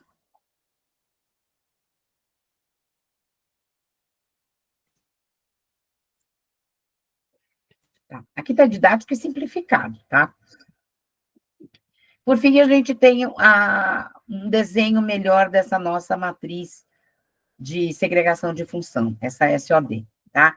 Aqui a gente tem todos os usuários da empresa, e aí eu digo quais são os acessos aos módulos de compras, contábil, financeiro, e aí eu vou fazer uma análise por acesso, tá? Aqui a gente já está falando de acesso. A pessoa que tem acesso ao sistema de compras, tem acesso a mais algum sistema? Não. A pessoa que tem acesso ao sistema de compras e a área contábil é o BIL. O BIL tem acesso às duas coisas. Ele compra e ele registra. Tem um conflito? Tem. Então, aqui a gente tem uma violação. Essa violação, ela está descrita aqui na matriz de segregação de funções SOD 01. A gente vai criando referências para esses documentos. O Jorge não tem, ele só é comprador, o Nick só é comprador, a Larissa, ela é compradora e ela tem acesso no financeiro. Então, ela, além de comprar, ela pode pagar. Isso também é uma violação de controle interno, é uma falha. Então, aqui a gente também está levantando. A Larissa está listada na matriz 02. A Marina, que é do contábil e do financeiro, está listada na 03. O Davi é o Oconcura aqui, né? O Davi, ele tem acesso a compras, ele tem a contabilidade, ele faz o registro e ele paga. Ele tem 3 violações. E aí a gente lista aqui quais são as violações do Davi. O Patrick não tem violações e o Drummond, ele também, como o Bill, ele também tem, ele compra e ele registra contabilmente. Também está lá junto com o Bill, na matriz SO de 01, onde a gente vê qual é o conflito existente. Essa análise das violações de conflito, elas são base para que a gente consiga analisar perfis de acesso, tá? É uma forma bem básica, né, mas funciona mais ou menos assim, para a gente ver quem tem acesso ao perfil de comprador tem acesso ao que mais, tá? Hoje em dia, a gente tem muita ferramenta que faz isso sozinha, a gente não precisa fazer nesse formato que está aqui, mas a gente precisa entender os relatórios gerados por essas ferramentas, tá? O que eles vão fazer, mais ou menos, é isso, é analisar quais são os conflitos, a gente precisa dizer quais são as operações conflitantes, e aí ele vai analisar quem tem o quê. A ferramenta sozinha, ela não vai fazer essa análise se a gente não der indicativos para ela do que a gente considera conflitante, tá? E, por fim, aqui seria um modelo de matriz de riscos e controle já na sua versão final. Então, a gente tem aqui as assertivas para cada um dos riscos, porque aqui a gente está falando de risco. Ele está aqui mostrando um processo contábil, um mega processo contábil, está olhando um processo que é um nível abaixo de fechamento contábil, está trazendo quem que é o gestor responsável, que é o gestor contábil, e aí ele vai trazendo as assertivas. O que é que eu estou buscando aqui? Existência ou ocorrência, integridade, valoração ou alocação, direitos e obrigações, apresentação e divulgação. Essas assertivas são pré-requisitos para a gente ver demonstrações financeiras nas SOCs, tá? E aqui à frente, a gente tem os riscos. Então, para esse processo, que riscos que eu tenho mapeados? Risco de fraude, risco de imagem, volume de transações, onde é que eu vou obter isso aqui? Autoavaliação do ambiente, automação do processo, são alguns riscos que eu identifiquei e algumas informações que eu preciso para mapear, tá? E aí eu vou trazendo, olha, o risco 01, que quem garante, aí a gente vai listar aqui em função de perguntas, tá? O que é que garante que todas as transações de registro para fechamento contábil foram efetuadas? Para que que resposta para isso eu estou vendo? Eu estou vendo a assertiva de evidência. Eu quero saber como é que eu garanto que tudo aquilo que foi registrado realmente foi registrado. Então, como é que eu garanto que todas as transações de registros foram efetuadas? Aí eu tenho que buscar a frequência, eu tenho que buscar a natureza desse controle, eu tenho que buscar o tipo dele, a operacionalização, se é manual, se é sistêmico, qual é o objetivo específico dele, e aí eu vou fazer a análise de risco através, aqui no caso utilizou-se uma tabela, tá? Então, isso daqui é uma referência, tem uma escala, né? E aí depois você busca esses números, essas referências, para saber do que a gente está falando. Aqui a gente tem as informações, como, quem, como, é a descrição do processo, né? Como e quem é a área, quem é o executor, é o analista, como é que ele faz? Ele acompanha o processo, tem um cronograma, a evidência que eu vou buscar é o cronograma, qual que é a frequência mensal, qual é a natureza desse controle? Ele é primário, qual que é o tipo dele? Ele é preventivo, ele é manual ou ele é sistêmico? Ele é manual. Qual que é o objetivo dele? Ele é uma atividade de controle. E aí a gente vai vendo, e aqui tem uma pontuação para isso. Como a gente deu notas para cada um destes pontos, né, para estas avaliações, depois a gente vai somando 3, 6, 9, 9, 10, 11 e 12. Então, aqui, pela nossa graduação, 12 pontos significa um risco alto, tá? E aí tem uma tabela para tudo isso. A gente cria, na hora que você desenha tudo, você cria uma tabela onde você vai definir o que é um risco de fraude classificação 3. É alto, médio, baixo? Alto é 3, médio é 2, baixo é 1. Pode ser. Risco de imagem, quando a gente está falando de fechamento das transações, eu estou dizendo que é um risco 1, é um risco baixo. Volume de transação tem muita coisa. É 3, é alto, tá? A autoavaliação do ambiente. É alto também. A autoavaliação do ambiente é classificado como alto risco. E automação do processo. É médio, né? Risco médio. Então, eu fui lá e obtive uma pontuação 12 para esse risco. Para este risco e para este controle que a gente está avaliando aqui. Então, para o risco 01, existência ou integridade, eu dei uma pontuação aqui para avaliar. E, em cima disso, a gente vai trabalhando qual é o critério que a gente acaba usando para direcionar os trabalhos posteriormente, quais são as áreas mais críticas que a gente tem, quais são as áreas onde o risco de fraude é mais impactante, aonde eu devo focar, quais são as áreas onde o risco de imagem ele está classificado como alto, e a gente vai plotando tudo isso. É daqui que acaba saindo aquele mapa de calor que a gente vê bastante, e acaba sendo visualmente agradável e fácil de você interpretar onde é que está o problema. É onde tem mais vermelho. Se você faz um mapeamento, um mapa de calor, e aí você tem concentração de pontos nas áreas vermelhas, é porque você tem um problema bem concentrado ali, tá? Na sequência, alguma dúvida com relação à matriz de riscos e controles, pessoal?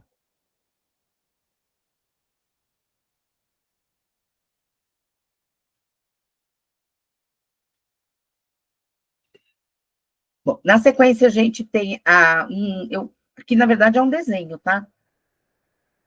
De modelagem de processos. Então, mais ou menos, a gente tem uma regra para fazer esse desenho de processos, tá? Desenhar os processos, formalizar esses processos, envolve criação de representações visuais, como os fluxogramas dos processos, e a gente pode estar trabalhando isso com os softwares que a gente já conversou lá atrás, e as regras para poder montar isso, tem normas que permitem que você tenha essa metodologia documentada. O que quer dizer cada um desses símbolos, né? A gente, por costume, a gente sabe que o losangozinho significa uma tomada de decisão. Aqui, alguém pegou a documentação, isso aqui é um processo de compras, eu inicio o processo aqui, essa bolinha significa início de processo, essa última aqui significa fim do processo. Então, entrada de dados, saída de dados, e aqui dentro o tratamento dos dados, as operações, as atividades. Então, eu tenho lá uma cotação, eu tenho lá a aprovação do pedido, da ordem, como é que ela foi aprovada ou não foi aprovada. Se ela não foi aprovada, ela é arquivada. Se ela é aprovada, ela vem para uma outra área. Então, ela vem aqui para tratamento manual, para quem vai tratar manualmente essa ordem. Aqui ela vai para o embarque. Então, depois aqui tem mais uma ação. Cada um desses símbolozinhos, eles têm uma justificativa. Eu trouxe para vocês esse BPMN, que é uma norma que explica todos estes contextos. Ela está em inglês, tá? Eu não achei ela traduzida.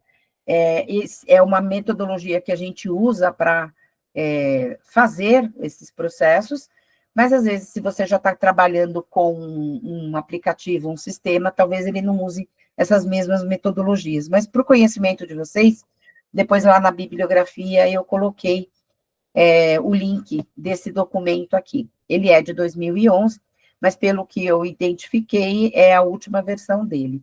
E ele é uma norma do internacional, né? Então, a gente pode considerar que ela é usada no mundo todo.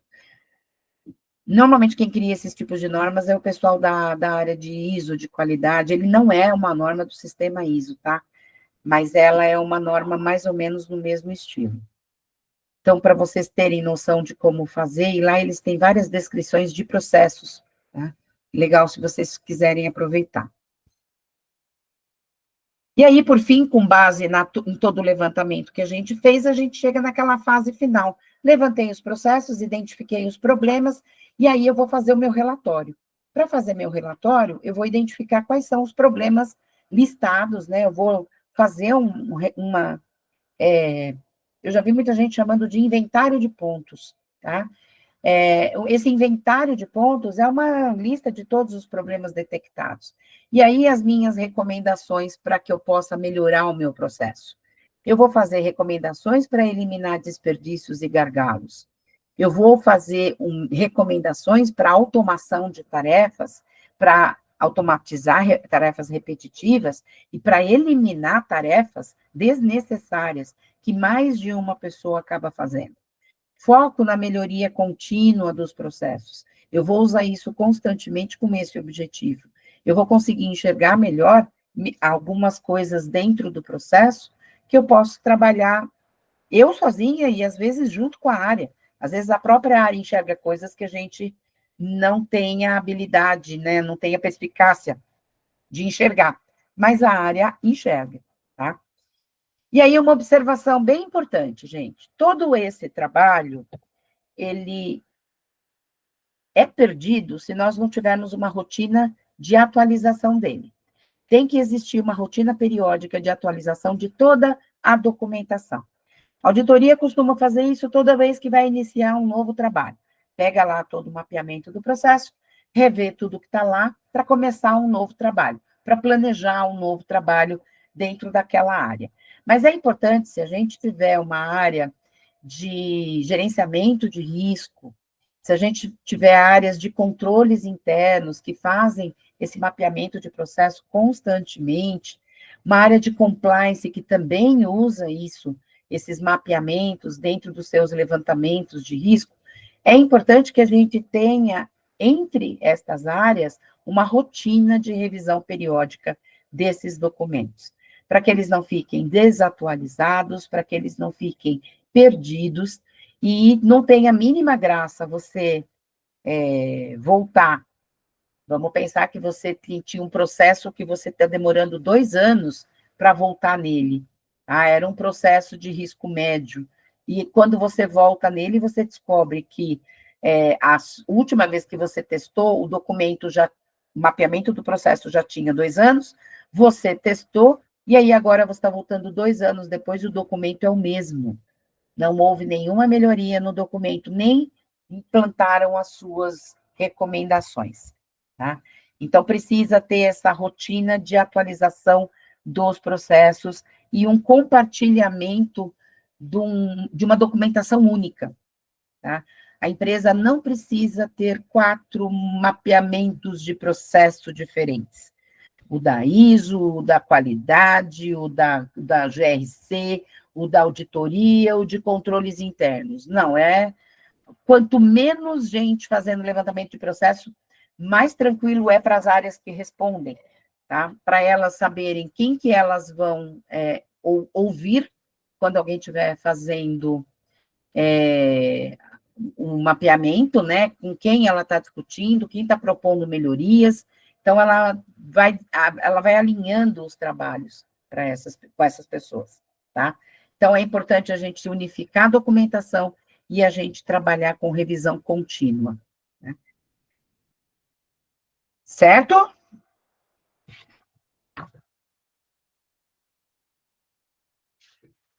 Beleza. E vamos, então, para o nosso último slide.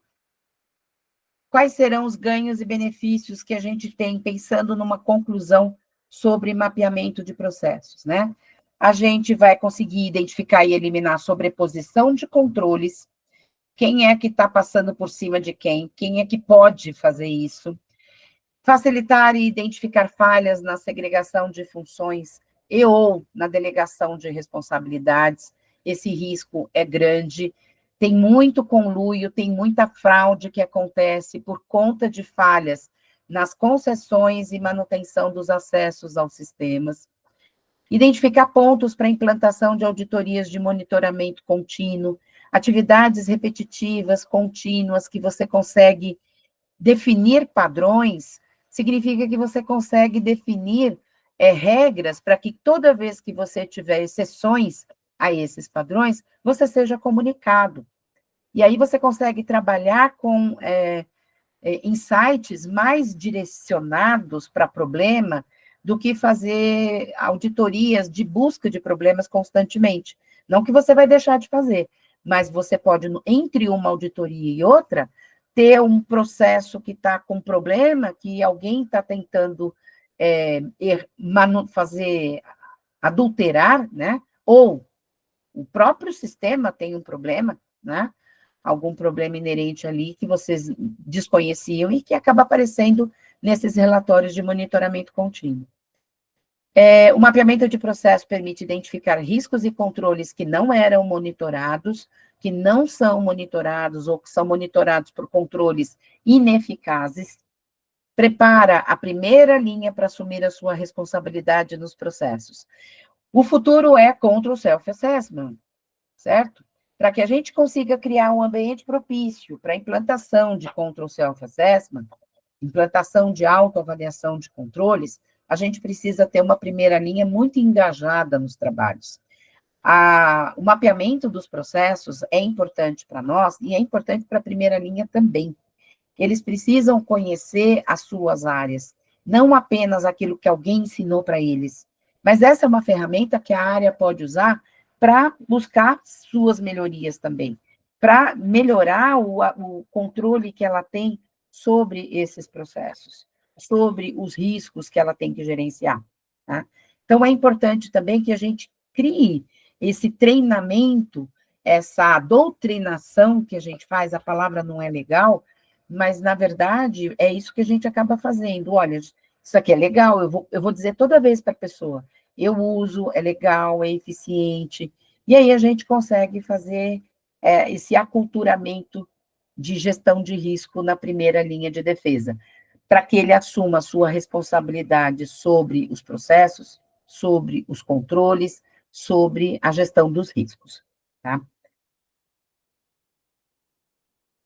Pessoal, eu tentei resumir bastante essa questão do mapeamento de riscos, eu até estava conversando com a Michele, ela estava até comentando, falou assim, olha, eu vou disponibilizar alguns materiais que estão lá no diretório da Democratizando mesmo, para ilustrar também isso que eu coloquei, porque eu tentei trazer de uma forma bem didática, bem simples, aquilo que a gente faz com mapeamentos de processo.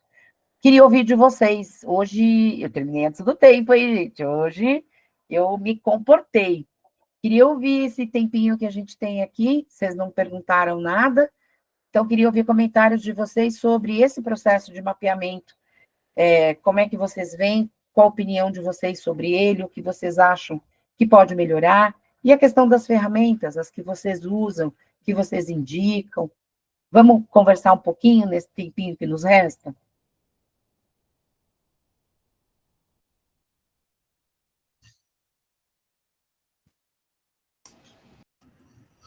Oi, Martim. Boa noite, pessoal. Alfabeto falando. Oi, Eric, pode falar. A Elizabeth quer falar primeiro? Não, pode falar, Eric.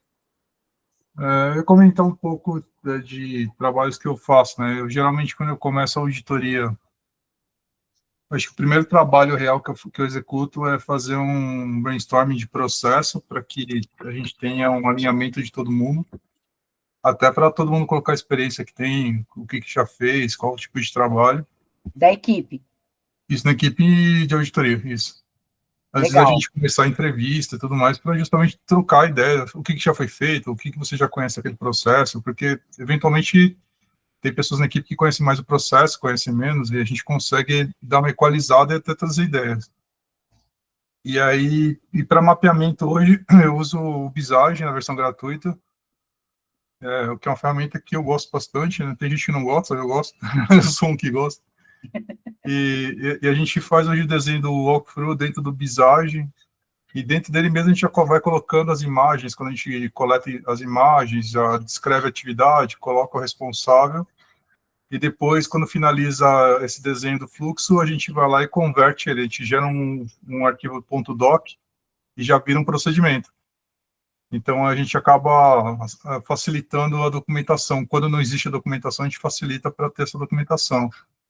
E aí, no nosso dia a dia é muito isso. Eu gosto muito de usar o Visage para usar o BPMN também, que eu acho que é uma notação que facilita, pelo menos eu entendo que facilita bastante, por ter bastante especificidade em algumas atividades, então eu consigo dizer se é um usuário de sistema, se é uma atividade manual, então eu consigo ganhar tempo até para visualizar, mas esse é o ponto que a gente usa bastante nas auditorias que a gente executa. Quanto tempo, mais ou menos, você destina para a sua fase de levantamento dos trabalhos, para essa fase de mapeamento? Hoje eu não tenho mais tempo definido. Na empresa a gente adotou um modelo ágil, então na realidade eu faço um entendimento, eu faço uma reunião geral com todo mundo para entender os principais pontos de processo, os principais insights junto com o auditado. Depois disso a gente vai entrar mapeando de acordo com o subprocesso. Então naquele subprocesso a gente começa a entender o subprocesso, mapeia, estrutura o teste de controle, então desenha o controle quando não existe, ou a gente usa o controle quando ele já existe, e aí a gente já começa a solicitar a documentação. Enquanto ela vai chegando, a gente já faz a análise da documentação, eu começo outro processo. Então a gente vai fazendo por sprint de subprocesso. Perfeito. Você não se perde não, Eric? Não, aí eu faço gestão disso daí por subprocesso, e aí dentro do subprocesso eu faço por controle que a gente vai desenhando. Eu não me perco, mas não é tão tranquilo. Porque eu estou vendo que a coisa vai abrindo, né? Vai abrindo, quando você vê... Tem bastante coisa em andamento. Exatamente. Exato.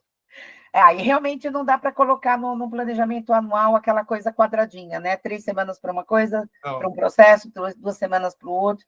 Perfeito. Esse é um desafio, mas também assim, para a gente conseguir adaptar o que a empresa precisa, a gente seguiu nesse modelo. E o meu cronograma anual de auditoria tem uma previsão de datas para fazer, só que é alinhado com o conselho que a data não é fixa. Então, a gente altera a data durante o ano. A gente vai, conforme a gente vai conversando com a área, vai remanejando a auditoria. Se tem uma necessidade maior, de risco maior na área, a gente amplia o escopo durante a auditoria. E aí a gente vai reportando esse resultado conforme vai andando a auditoria. Legal, gostei.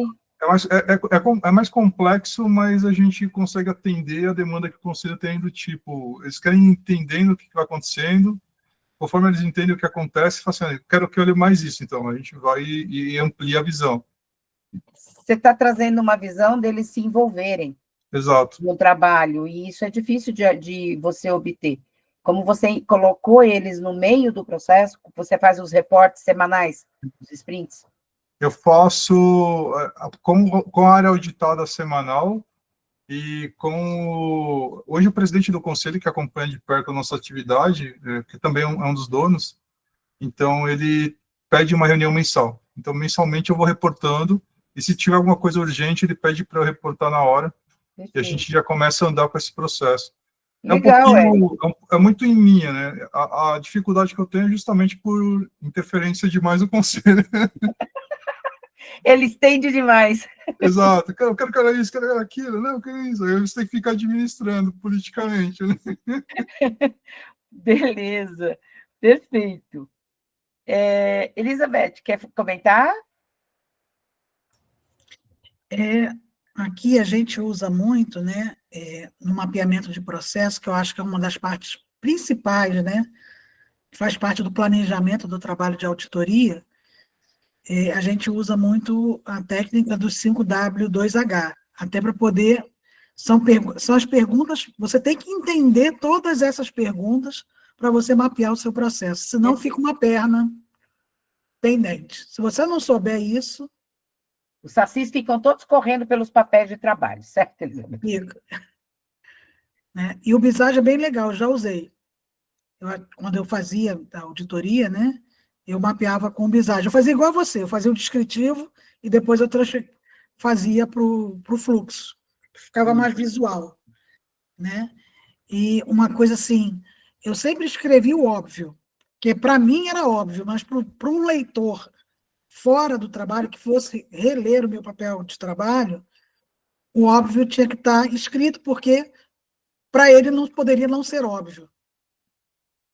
E uma outra coisa que a gente precisa observar é que as informações que a gente coloca, elas estão mudando constantemente e assim, com uma rapidez muito grande.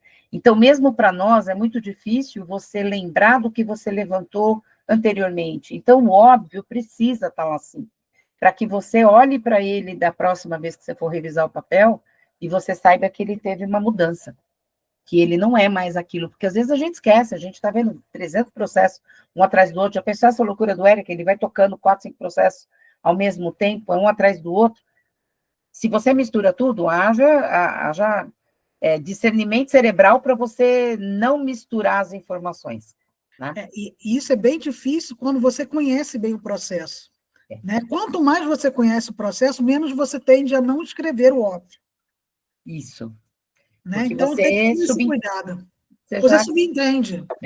Você já considera a informação adquirida, não precisa mais escrever.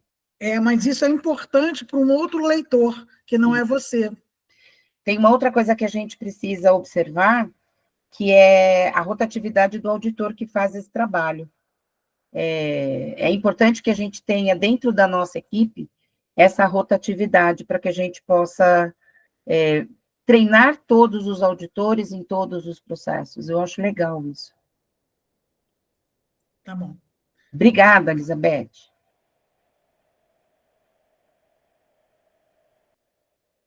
Bom, pessoal, aqui, só para fechar, eu tenho o livro que eu usei de base para trazer os exemplos para vocês, e o link para vocês acessarem o BPMN que eu citei anteriormente, que eu trouxe aqui como ferramenta, tá? Quem mais quer comentar, conversar, perguntar? Beleza.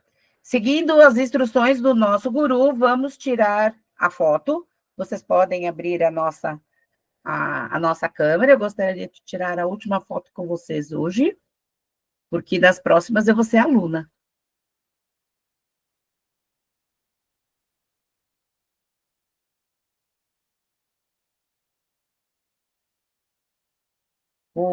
Lá.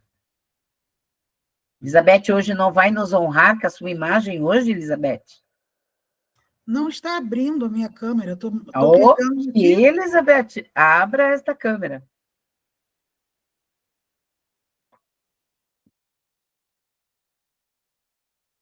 A Sara tinha comentado que eu acho que ela estava em celular, não sei se ela está conseguindo.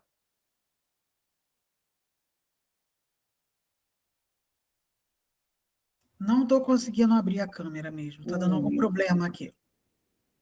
Infelizmente. Bom, você está com a tua fotinha aqui, eu vou ficar com a lembrança da sua foto. Eu vou tirar o meu óculos para não acontecer o que aconteceu com a Camila outro dia, que a gente foi tirar a foto e reflete o nosso óculos nas imagens. Ah, gente, pessoal dessa terceira idade é fogo, viu? Posso bater, então? Nosso sorriso Colgate, por favor. Muito bom. Agora eu ponho o óculos para ver a imagem, como é que ficou, tá? Bate aqui também. Perfeito. Olha, não tem nada refletindo no óculos, Camila, nós conseguimos. Dessa vez foi. Gente, Obrigada, Marta. imagina, Aulas eu que quero maravilhosas. agradecer. A Michelle disse que depois ela vai passar, eu acho que ela não está no momento aqui. Ela Depois colocou no a grupo. gente passa o link do diretório, onde tem mais informações e tem mais modelos de mapeamento de processos, tá ok? Ela colocou alguns materiais também no grupo. Né? Ah, perfeito. A que também botou, eu acho. Legal, então acho que é isso mesmo. Gente, muito obrigado pela atenção, pela paciência e espero ter ajudado vocês de alguma forma, tá bom? Conte sempre com a gente, Marta. Sempre. Tchau, boa sempre. noite, gente. Tchau. Boa noite para todos. Boa noite, obrigada, professora.